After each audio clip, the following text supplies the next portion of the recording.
Assalamualaikum warahmatullahi wabarakatuh. Perkenalkan, nama saya Siva Maulida dari Prodi Administrasi Publik kelas 5B. Di sini saya akan menjelaskan mengenai materi pengambilan keputusan. Di sini saya akan menjelaskan mengenai pengertian pengambilan keputusan. Pengambilan keputusan memiliki beberapa definisi dari para ahli. Menurut Anne Shaffer dalam Lannenberg 2010, pengambilan keputusan adalah proses pembuat pilihan dari sejumlah alternatif untuk mencapai hasil yang diinginkan. Definisi ini memiliki 3 kunci elemen. Yang pertama, pengambilan keputusan melibatkan membuat pilihan dari sejumlah pilihan. Yang kedua, pengambilan keputusan adalah proses yang melibatkan lebih dari sekedar pilihan akhir dari antara alternatif. Yang ketiga, hasil yang diinginkan, yang disebutkan bahwa dalam definisi melibatkan tujuan atau target yang dihasilkan dari aktivitas mental bahwa pembuat keputusan terlibat dalam mencapai keputusan akhir. Selain itu, menurut Terry 1994, pengambilan keputusan adalah pemilihan alternatif perilaku tertentu dari 2 atau lebih alternatif yang ada. Sementara menurut Wang dan Bruhe tahun 2007 berpendapat bahwa pengambilan keputusan adalah proses yang memilih pilihan yang lebih disukai atau suatu tindakan dari antara alternatif atas dasar kriteria atau strategi yang diberikan. Berdasarkan dari beberapa pendapat di atas, pengambilan keputusan bisa disimpulkan bahwa suatu proses pemilihan dari antara alternatif untuk mencapai suatu hasil. Yang kedua, saya akan menjelaskan mengenai pengertian gaya pengambilan keputusan. Di antara para peneliti ada kekurangan persetujuan umum bagaimana gaya pengambilan keputusan dapat dikonseptualisasikan. Poin utama dalam perbedaan tersebut menunjukkan apabila gaya pengambilan keputusan merupakan perbedaan individu yang stabil dalam waktu dan situasi atau dalam keadaan sifat. Menurut Kahneman 2011, gaya pengambilan keputusan telah digambarkan sebagai sifat yang berubah-ubah, di mana individu sering beralternatif dengan mudah. Beliau berlabel dua gaya intuisi dan penalaran yang disebut dengan sistem 1 dan sistem 2 masing-masing. Sistem 1 beroperasi secara cepat, otomatis, dengan sedikit usaha atau tidak ada rasa kontrol sukarela dan berbasis emosi, emotionally driven. Dan sistem kedua ialah lambat, terkontrol, penuh usaha, dan sering berkaitan dengan pengalaman subjektif dari pilihan atau konsentrasi. Epstein et al. Dalam Wood tahun 2012 menganggap sistem 1 dan sistem 2 sebagai perbedaan individu yang membedakan antara individu-individu berdasarkan bagaimana mereka memproses informasi dan membuat keputusan dari waktu ke waktu.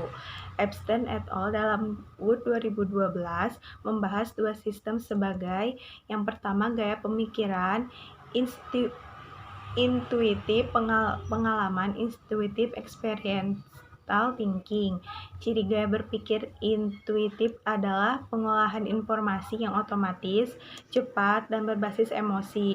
Gaya pemikiran intuitif dikaitkan dengan penggunaan heuristik. Lalu ada gaya pemikiran analitis rasional, analytical rational thinking. Ciri gaya berpikir rasional ialah pengolahan informasi analitik yang membanding dan tanpa emosi. Epstein et al. Dalam Wood 2012 menemukan bahwa gaya berpikir intuitif, experiential, dan gaya berpikir analitis rasional secara independen memprediksi penyesuaian, kemampuan coping, dan pengolahan heuristik.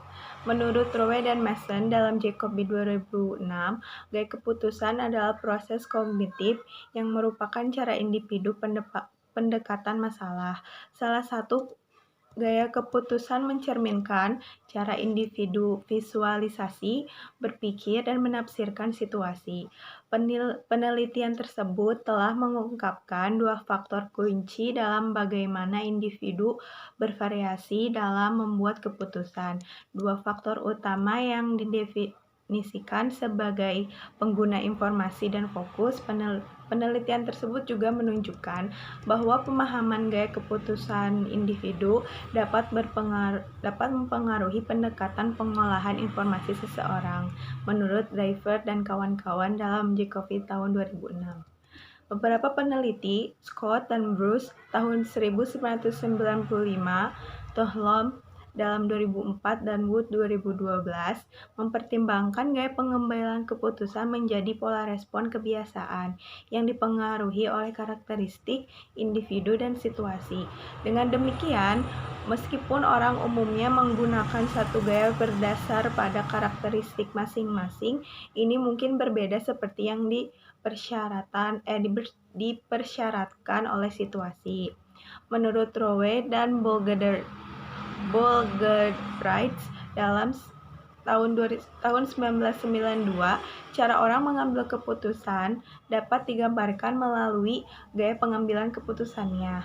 Bagaimana ia menginterpretasi atau memahami bagaimana merespon dan apa yang dipercaya oleh seseorang sebagai sesuatu yang penting, mengartikan bahwa gaya pengambilan keputusan merefleksikan cara seseorang bereaksi terhadap situasi yang dihadapinya.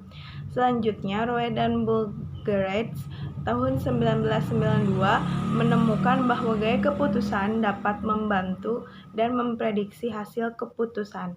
Kedua peneliti mendukung keyakinan ini dengan menunjukkan bagaimana gaya keputusan yang berbeda bereaksi terhadap stres, motivasi, pemecahan masalah, dan berpikir.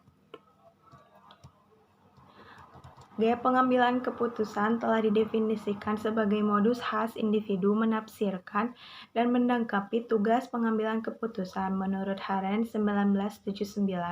Penelitian sebelumnya pada gaya pengambilan keputusan biasanya dikategorikan individu ke dalam salah satu dari beberapa jenis sesuai dengan karakteristik yang paling dominan dari pendekatan mereka terhadap keputusan tugas.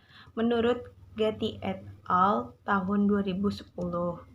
Gaya pengambilan keputusan karir adalah istilah yang digunakan untuk menggambarkan cara individu mengumpulkan, memahami, dan informasi proses sepanjang proses pengambilan keputusan karir mereka, yaitu pendekatan mereka untuk membuat keputusan karir dan cara mereka terlibat dalam proses. Menurut Phillips dan Pazienza dalam Getty et al. 2010. Ini menunjukkan satu set yang berbeda dari sikap dan perilaku yang digunakan dalam tugas pembuatan keputusan menurut Haren 1979 atau individu pola kebiasaan yang menerapkan ketika membuat keputusan menurut Driver 1983.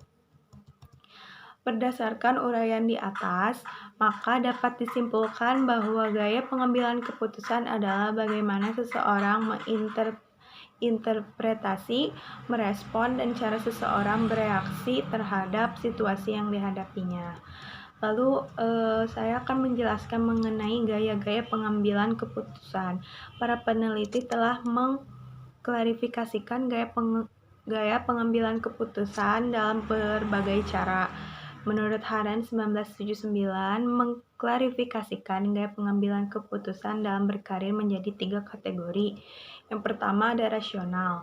Gaya ini berciri dengan kemampuan untuk mengenali konsekuensi dari keputusan sebelumnya untuk keputusan nanti. Hal ini membutuhkan perspektif waktu yang panjang di mana beberapa keputusan berurutan dipandang sebagai means and chain.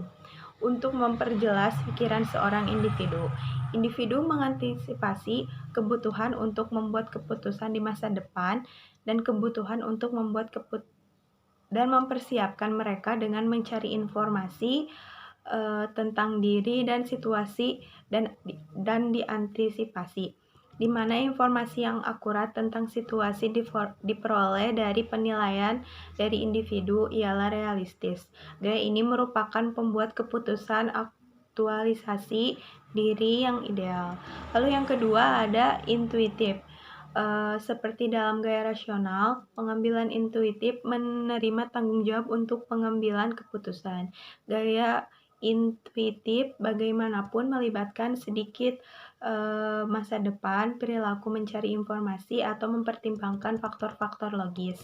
Sebaliknya, hal ini ditandai dengan penggunaan fantasi, perhatian untuk menyajikan perasaan dan kesadaran dari emosional sebagai dasar untuk pengambilan keputusan, komitmen untuk tindakan tercapai relatif cepat, dan dasar kebenaran yang dirasakan secara internal.